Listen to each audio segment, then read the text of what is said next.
Hello, welcome back to my YouTube channel. അപ്പോൾ നമ്മൾ ഇന്ന് പറയാനായിട്ട് വന്നിരിക്കുന്നതേ ഒരു PSC പരീക്ഷകളിൽ എങ്ങനെ നമുക്ക് എഫക്റ്റീവായിട്ട് റിവിഷൻ കൊണ്ടുപോകാം എന്നുള്ള കാര്യമാണ് കേട്ടോ. അപ്പോൾ എങ്ങനെ റിവിഷൻ ചെയ്താലാണ് നമുക്ക് നല്ലൊരു റാങ്കിലോട്ട് എത്താൻ പറ്റുക എന്നുള്ളത് കുറച്ച് കാര്യങ്ങൾ പറയാനായിട്ട് വേണ്ടിയിട്ടാണ് ഞാൻ വന്നത്.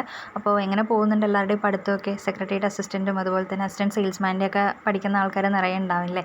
കോൺഫിഡൻ്റ് ആയിട്ട് മുന്നോട്ട് പോവുക കേട്ടോ. നന്നായിട്ട് പഠിക്കുക, എന്തായാലും നമുക്ക് കിട്ടും. സിലബസ് വെച്ച് പഠിക്കുക, ആവശ്യമുള്ളത് മാത്രം പഠിക്കുക.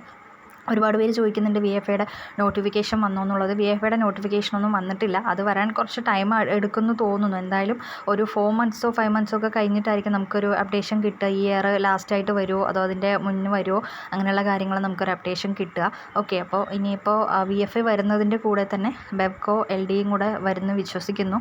ഓക്കെ, അപ്പോൾ നിങ്ങളെപ്പോലെ തന്നെ ഞാനും അതിനു വേണ്ടി കാത്തിരിക്കുകയാണ്. പിന്നെ SCERTയുടെ ഇപ്പോൾ മാറി വന്നിട്ടുള്ള ചാപ്റ്റേഴ്സ് വന്നിട്ടുള്ള ബുക്സ് ഇറങ്ങിയിട്ടുണ്ടോ എന്ന് ചോദിക്കുന്നുണ്ടായിരുന്നു കമൻസിൽ.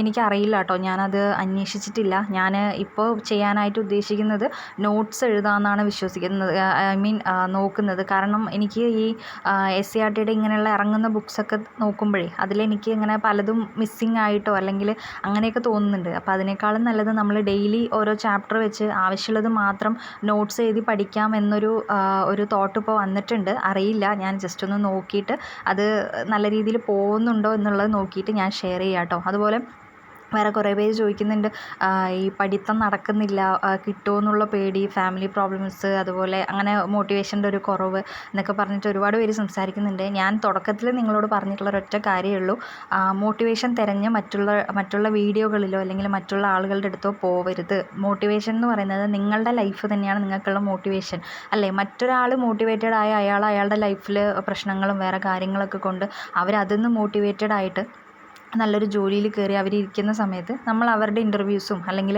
അവരുടെ അടുത്ത് സംസാരിച്ചിട്ടും ഒക്കെ നമ്മൾ മോട്ടിവേറ്റഡ് ആയിട്ട് നമ്മൾ പഠിക്കാൻ പോയെന്ന് വെച്ച് കഴിഞ്ഞാൽ അത് കുറച്ച് മണിക്കൂറുകളോ അല്ലെങ്കിൽ ഒരു ദിവസമൊക്കെ അതിന് ആയുസുള്ളൂ. അപ്പോൾ അവർ ജോലി കിട്ടിയിരിക്കുന്നതും അവർ ചെയ്യുന്നതും അവരുടെ കഷ്ടപ്പാടിൽ നിന്നും പഠിച്ചുകൊണ്ടാണ്. അപ്പം നമ്മൾ എന്താണ് ചെയ്യേണ്ടത്? നമ്മൾ നമ്മുടെ ബുദ്ധിമുട്ടുകളും നമ്മളുടെ പ്രശ്നങ്ങളും എല്ലാം മനസ്സിലാക്കി നമ്മൾ സ്വയം നമ്മുടെ ലൈഫ് ഒരു മോട്ടിവേഷൻ ആക്കിയിട്ട് നമ്മൾ പഠിക്കുക, അല്ലേ? നമുക്ക് പ്രത്യേകിച്ച് മോട്ടിവേഷൻ തിരഞ്ഞ് പുറത്തൊന്നും പോകേണ്ട കാര്യമില്ല. ഇപ്പോൾ ഞാൻ എൻ്റെയൊക്കെ ഒരു സിറ്റുവേഷൻ പറയുകയാണെങ്കിൽ ജോലി ആയില്ലേ എന്നുള്ള ആൾക്കാരുടെ ചോദ്യം തന്നെയാണ് ഇപ്പോൾ എൻ്റെ ഏറ്റവും വലിയ മോട്ടിവേഷൻ. അപ്പോൾ അതിപ്പോൾ ഇതിനൊരു ഉത്തരം കൊടുക്കണം ഇനി. അത് നമ്മൾ പഠിച്ച് ജോലി കിട്ടി നമ്മളുടെ ആ ഒരു അപ്പോയിൻമെൻറ്റ് ലെറ്റർ നമ്മുടെ കയ്യിൽ കിട്ടുന്നവരെ നമ്മൾ ഈ ഒരു ക്വസ്റ്റ്യൻ ഫേസ് ചെയ്തേ പറ്റുള്ളൂ. അപ്പോൾ നമ്മൾ ഇങ്ങനെ ആവുന്നത് കൊണ്ട് നമുക്ക് മാത്രമല്ല ബുദ്ധിമുട്ട്, കാരണം നമ്മളെ സപ്പോർട്ട് ചെയ്ത് ഒരുപാട് പേര് നമ്മുടെ പുറകെ നിൽക്കുന്നുണ്ട്, അല്ലേ? നമ്മുടെ ചിലപ്പോൾ അച്ഛൻ, അമ്മ, അതുപോലെ നമ്മൾ മാരീഡ് ആയിട്ടുള്ള ആൾക്കാരാണെങ്കിൽ നമ്മുടെ ഹസ്ബൻഡ്, അങ്ങനെ ഒരുപാട് പേര് പുറകിൽ നിൽക്കുന്നുണ്ട് നമ്മുടെ. അപ്പോൾ അവർക്കൊക്കെ വേണ്ടിയിട്ട്, അല്ലെങ്കിൽ കുഞ്ഞുങ്ങളുള്ള ആൾക്കാരാണെന്ന് വെച്ച് കഴിഞ്ഞാൽ മക്കളുടെ നല്ലൊരു ഭാവിക്ക് വേണ്ടിയിട്ട്, ഓക്കെ, അങ്ങനെയൊക്കെ ആയിട്ട് സ്വയം മോട്ടിവേഷൻ സ്വന്തം ലൈഫിൽ നിന്ന് കൊണ്ടിട്ട് പഠിക്കാനായിട്ട് നോക്കുക. മറ്റൊരാളുടെ വീഡിയോ കണ്ടിട്ടോ മറ്റൊരാളുടെ ലൈഫോ നിങ്ങൾ മോട്ടിവേഷനായിട്ട് എടുക്കരുത്. ഓക്കെ, അപ്പം നിങ്ങൾക്ക് വേണ്ടി നിങ്ങൾ പഠിക്കാനായിട്ട് നോക്കുക. എന്തായാലും കിട്ടും. ഏതൊരു എക്സാമിനാണോ നിങ്ങൾ പ്രിപ്പയർ ചെയ്യാൻ പോകുന്നത് അതിൻ്റെ സിലബസ് വെച്ചിട്ട് നിങ്ങൾ കറക്റ്റായിട്ട് പഠിക്കുക. ഓക്കെ, സിലബസ് വെച്ച് സിലബസിലുള്ളത് മാത്രം ആവശ്യമുള്ളതുപോലെ പഠിക്കുക. ഓക്കെ, പിന്നെ ഇപ്പോൾ നമ്മളിനി പറയാനായിട്ട് പോകുന്നത് റിവിഷൻ്റെ കാര്യമാണ് കേട്ടോ. അപ്പോൾ ഞാൻ റിവിഷൻ്റെ കാര്യം പറയാൻ വന്നത്, എല്ലാ ചാനലുകളും അതുപോലെ തന്നെ ഒരുപാട് ആൾക്കാരും സാറുമാരൊക്കെ പറയുന്നത് കേട്ടിട്ടുണ്ട്, വീക്ക്ലി വൺസ് റിവിഷൻ ചെയ്യണം എന്നുള്ളത്. അപ്പോൾ ഞാൻ എൻ്റെ ഒരു എക്സ്പീരിയൻസ് ഞാൻ പറഞ്ഞിട്ടുണ്ടല്ലോ, എൻ്റെ LDCയുടെ ഒരു സ്റ്റോറി ഞാൻ പറഞ്ഞിട്ടുണ്ട്. അപ്പോൾ ഞാൻ അവിടെ പറഞ്ഞ കാര്യം എന്താണ്, എനിക്ക് പ്രോപ്പറായിട്ടുള്ള മോക്ക് ടെസ്റ്റും അതുപോലെ തന്നെ പ്രോപ്പറായിട്ടുള്ള റിവിഷനും ഇല്ലാത്തത് കൊണ്ടാണ് എനിക്ക് ആ എക്സാം കിട്ടാതെ പോയതും ഞാൻ അത്രത്തോളം അത് മോശമായിട്ട് എഴുതിയതും. അപ്പോൾ റിവിഷൻ ചെയ്യുന്ന ടൈമിൽ ഡെയിലി റിവിഷൻ ചെയ്യുക. ഡെയിലി റിവിഷൻ എന്ന് പറയുന്ന സമയത്ത് നിങ്ങളിപ്പോൾ രാവിലെ ഒരു 8 മണി തൊട്ട് വൈകിട്ട് ഒരു 9 മണി വരെ, അതായത് കണ്ടിന്യൂസ് ആയിട്ടല്ല, എന്നാലും നിങ്ങൾ ബ്രേക്ക് എടുത്ത് പഠിക്കുമല്ലോ. കുറച്ച് രാവിലെ കുറച്ച് നേരം, ഉച്ചയ്ക്ക് കുറച്ച് നേരം, വൈകുന്നേരം കുറച്ച് നേരം എന്ന് പറഞ്ഞിട്ട് നിങ്ങൾ പഠിക്കുമല്ലോ.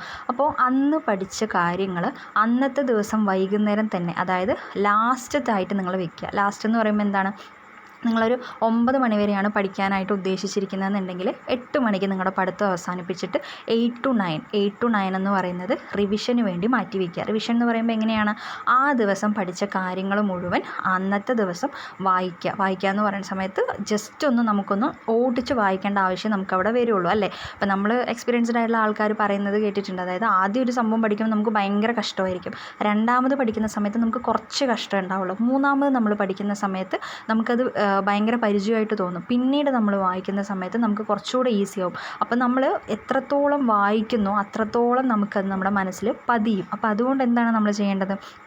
കറക്റ്റായിട്ടുള്ള റിവിഷൻ. അപ്പോൾ ഒരു 1 അവർ ഡെയിലി ഒരു 1 അവർ നിങ്ങൾ റിവിഷന് വേണ്ടിയിട്ട് ഡെയിലി മാറ്റി വയ്ക്കുക.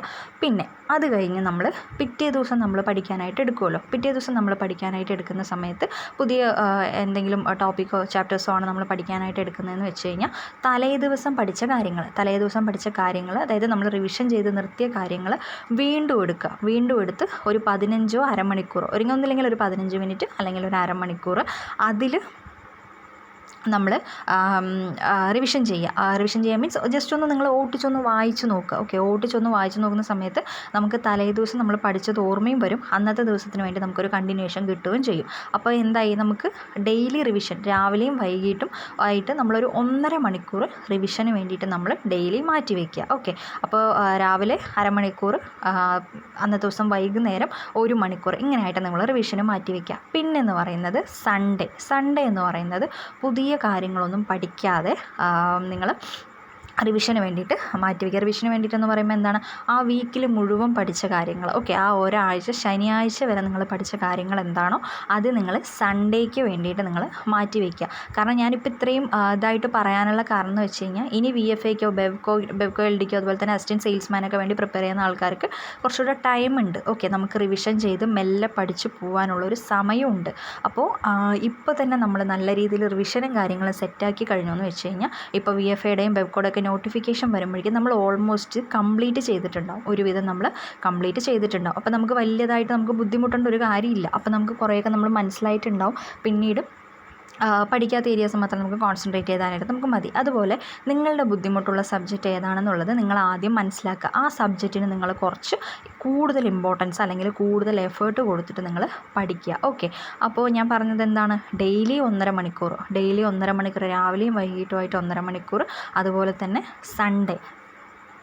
ഓക്കെ, സൺഡേ റിവിഷൻ ഭയങ്കര ഇമ്പോർട്ടൻ്റ് ആണ്. ആ ആഴ്ചയിലെ മുഴുവൻ കാര്യങ്ങളും വായിച്ചു നോക്കുക. അപ്പോൾ ഇപ്പോൾ പതിയെ നന്നായി മനസ്സിലാക്കി പഠിച്ചിട്ട് പോയെന്ന് വെച്ച് കഴിഞ്ഞാൽ നമുക്ക് കുറച്ചുകൂടെ കഴിയുമ്പോൾ ഈസി ആയിട്ട് നമുക്ക് കാര്യങ്ങൾ ചെയ്യാനായിട്ട് പറ്റും. ഓക്കെ, അപ്പോൾ ഞാൻ പറഞ്ഞതുപോലെ ടഫായിട്ടുള്ള ഏരിയാസും മനസ്സിലാവാത്ത ഏരിയാസിനും കൂടുതൽ എഫേർട്ട് കൊടുത്തിട്ട് പഠിക്കുക.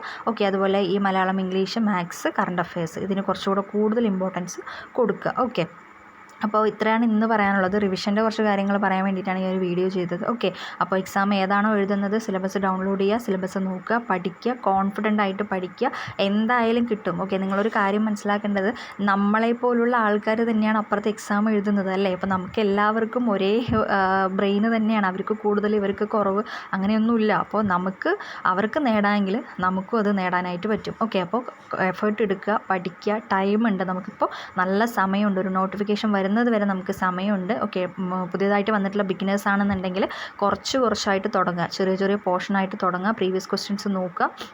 പ്രീവിയസ് ക്വസ്റ്റ്യൻസ് എന്ന് പറയുമ്പോൾ അന്ന് പറഞ്ഞതുപോലെ ഒരുപാട് മുന്നോട്ട് പോകരുത്.